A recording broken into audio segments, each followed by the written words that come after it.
Meus irmãos e minhas irmãs, sejam bem-vindos mais uma vez para meditar a palavra de Deus. Que a paz do Senhor esteja sempre em seu coração, em sua vida. Sexta-feira da 30ª semana no tempo comum.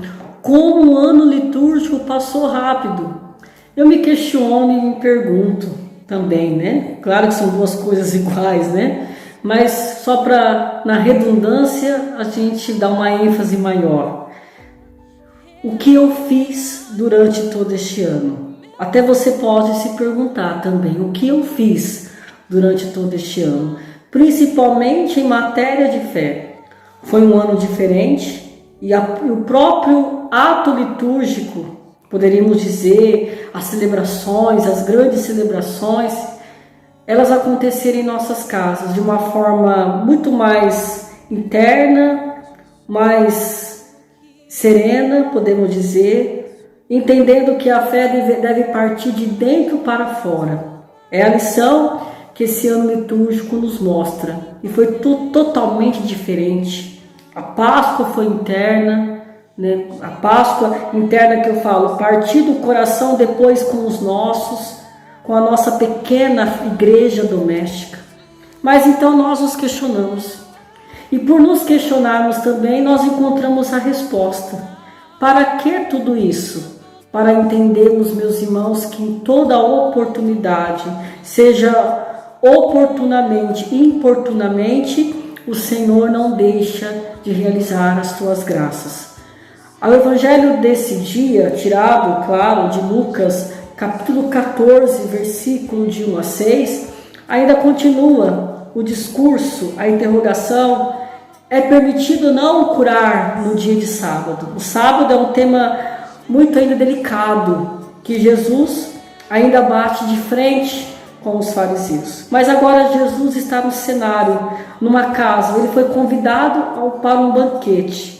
Lembrando que naquela época, aquela pessoa, aquele judeu que dissertasse sobre a palavra de Deus, sobre as Sagradas Escrituras na sinagoga e as lia, era convidado para um banquete. E assim Jesus foi convidado para este banquete. Mas não somente Jesus estava neste banquete. Havia também um homem hidrópico, né? Um homem inchado de água, podemos dizer, né, de uma maneira até popular, né, uma doença, hidropsia, né, que nós tal conhecemos, inchado de água, né, e aí nós encontramos este homem que pede para ser curado, que se aproxima de Jesus. Esse homem, como ele entrou nessa casa? Como também, conforme o costume, como era um banquete, naquele momento, qualquer pessoa também poderia entrar, inclusive, como nós já mencionamos, este homem. Mas Jesus, ao curar o hidrópico, quer nos mostrar também um grande risco de uma outra hidropsia, que é a hidropsia da vaidade, a hidropsia também, né, dos status, né, da soberba. E nós devemos nos perguntar o que nos deixa inchados, o que nos incha. Lembremos que um coração inchado pelo egoísmo, pela vaidade, ele ocasiona mais vaidade, mais egoísmo, e ali é um sinal de morte.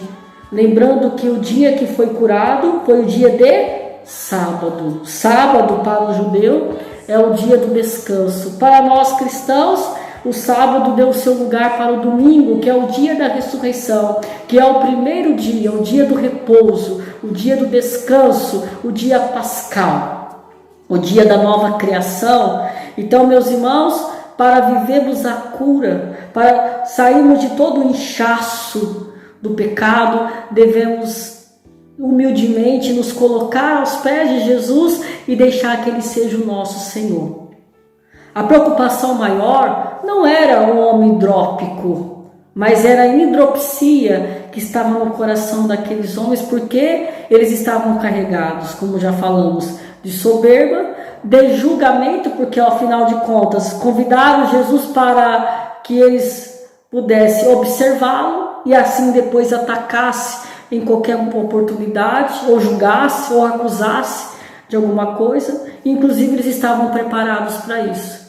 Ao ponto que Jesus disse, né, e faz um questionamento: se algum de vós tem um filho ou um boi que caiu no poço, não tira logo, mesmo que seja em dia de sábado?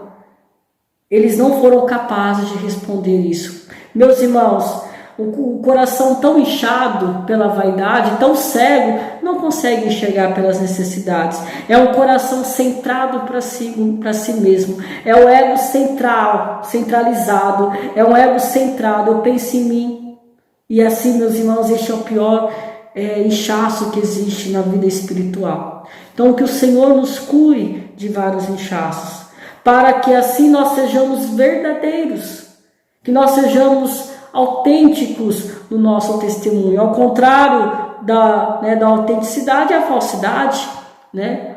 E assim nós podemos usar de uma forma ilegítima o nosso testemunho de vida, não para apresentar Cristo, mas para apresentar nós mesmos.